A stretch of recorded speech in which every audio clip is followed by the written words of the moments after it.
Baik Bapak Ibu, Saudara sekalian, dalam kesempatan Misa Pesta Pelindung Santa Angela Kajen ini, kembali saya mengingatkan dan menegaskan mengenai Grewon, gerakan Ewon. Grewon adalah gerakan moral, gerakan umat yang mengikat secara moral seluruh umat paroki Santo Yohanes Rasul tanpa terkecuali. Dari data umat yang ada, 649 jiwa adalah Katolik dari kurang lebih 700 umat yang ada di paroki ini. Maka yang secara moral terikat dalam gerakan ini adalah mereka yang terdaftar ada dalam pendataan masing-masing di lingkungan yang disatukan dalam data umat di paroki. Itu secara moral terikat, dengan bahasa lain, suka tidak suka, mau tidak mau, ada keharusan untuk ikut dalam gerakan moral ini. Nah, ini yang paling penting. Tujuannya apa? Nah, tujuannya adalah pertama, mau mengungkapkan syukur dalam rangka hidup beriman, dalam mengembangkan satu sikap bela rasa, di mana kita hendak mau membagikan bagian dari apa yang kita miliki, diungkapkan sebagai bagian dari keutuhan umat yang ada di paroki ini. Maka dengan kata lain, tujuan pertama adalah mau mengungkapkan dan mewujudkan persaudaraan sebagai satu kesatuan, sebagai umat paroki Santo Yohanes Rasul Karanganyar. Yang kedua, pengungkapan itu melalui Grewon, gerakan Ewon, maka dana umat sebagai wujud dari keberimanan kita mau digunakan dalam rangka untuk memulai tahapan pembangunan gereja yang kepanitiaannya sudah dibentuk, gambarnya sudah mulai terlihat, tinggal penyusunan proposal sehingga di bulan Januari, akhir Januari berharap proposal itu sudah jadi. Maka ini juga kabar gembira ketika saya dan Romo Yoyo mengikuti tahbisan diakon di Jogja. Kami ngobrol, saya, Romo Yoyo, Romo Parjono, kemudian Romo Galih. Maka Romo Galih yang selama ini juga sedang dalam rangka mencari dana, dia amat sangat sukacita untuk membantu dalam rangka pendanaan itu.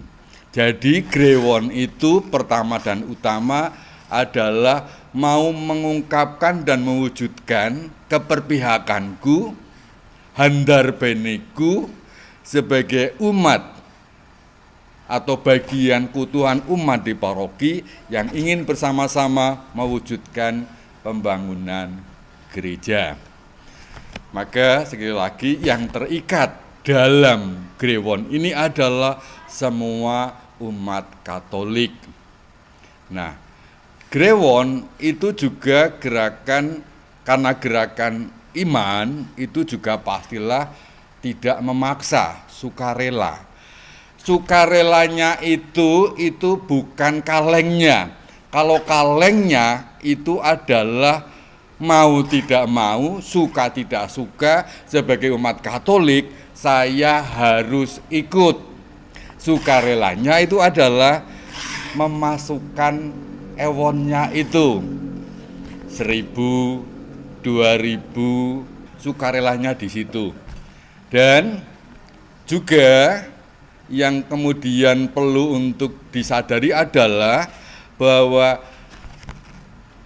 umat Katolik yang terikat juga kerap kali domisilinya itu ada di luar. Misalnya anaknya Pak Martin atau anaknya Pak Darto itu masih kuliah di sana. Maka karena dia berdomisili di sana, ia masih dalam bentuk ini sukarela, ya. Tapi yang domisili setiap harinya di sini itu wajib. Jadi kalau nanti misalnya ada umat yang sekolah Pipin misalnya di Jogja misalnya, dia secara moral tidak terikat.